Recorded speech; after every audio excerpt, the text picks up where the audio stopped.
यहाँ भिड ओहो भिडको बाटोमा मोटर जानी भयो रे।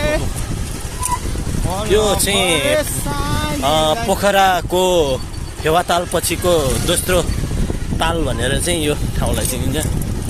निकै नै गहिरो, यसको गहिरो चाहिँ 55 कति होइन 55 किलोमिटर गहिरो रहेको छ यसको चाहिँ।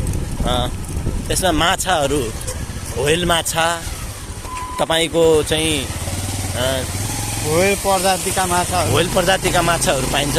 यो सामुद्रिक सतहको जस्तै पानी चिस्यानमा पाइन्छ, गोही पनि छ यसमा होइन।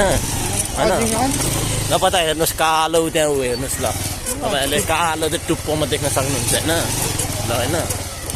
देखाइदिनुहोस् ए देख्नुहोस् त कालो देख्नुभयो नि, गोही देख्नुभयो नि तपाईँ, गोही देख्नुभयो।